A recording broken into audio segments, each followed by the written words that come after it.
Can I ask you a question? How are you compiling this information and putting it onto a map?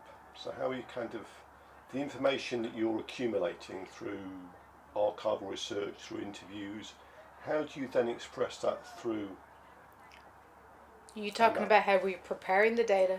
Well, both preparing the data, but also what is it that you want to express or show through a Yeah, map? yeah. That's the $1 million question. I mean, yeah. So I mean, from my perspective, and kind of from what I've done in the past with mapping. So I was involved with the Digital Repository of Ireland, and we had a collection of photographs from the 1916 Rising that documented the ruins and of monuments and key buildings in Dublin. Like a week after the Rising, these were taken by Westrop, and they were deposited in the Royal Irish Academy.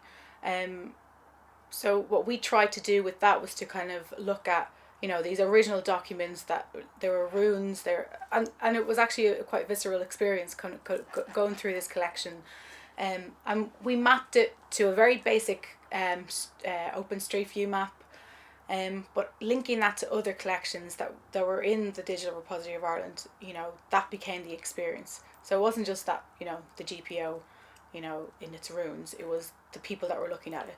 It was the kind of the rebuilding of it in other collections that were showing how it was rebuilt over time.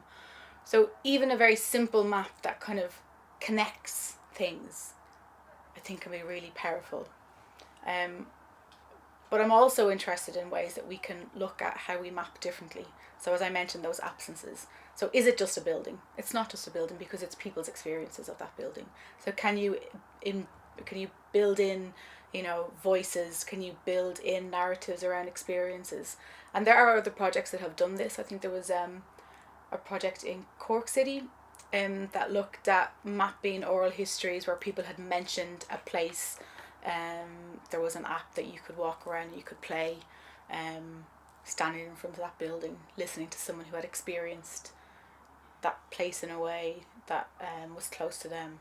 So there's different ways that we can do that, and I'm interested in seeing how we can also incorporate maybe more kind of digital artistic impressions. So not necessarily, kind of 3D reconstructions, but kind of thinking about how mapping as a tool becomes something then as a foundation or as a ground for building on. So not just necessarily those historical layers, but I suppose layers of representation. And I think maps, in the way in which you describe them, are really fascinating in terms of explaining space. But how do you build in chronological change, understanding that through a map? Yeah, I mean, and that's kind of key to how we look at historical mapping and viewing historical data across time and space. It is about how you build that into the digital project, I suppose. Um, so I've seen projects where you can unpick the layers.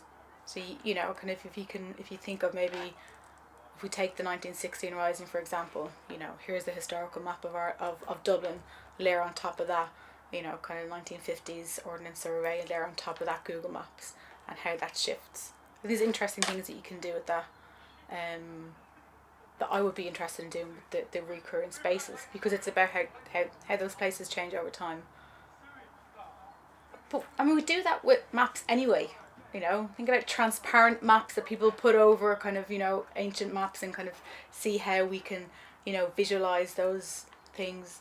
I mean, for me, it's about how we visualize, because as humans, not like I think it's like 90% of how we perceive things is through visual language.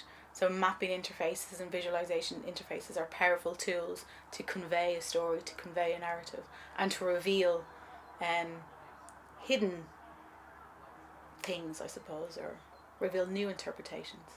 What would be the hidden things you think that they can reveal? Change and continuity, how things have changed, why they've changed. I know there was a scholar who does, and his name escapes me, but he does work around fashion on James's Street in Brighton, and he's done an amazing job of tracking how James's Street has changed and stayed the same over the last 200 years, where there was milliners and I suppose other kind of haberdashery, is that the right term? People who make clothes, and how this area changed over time, but also stayed the same because it was attracting the same type of people. It was attracting people who were, I suppose, interested in a certain community or interested in building a community.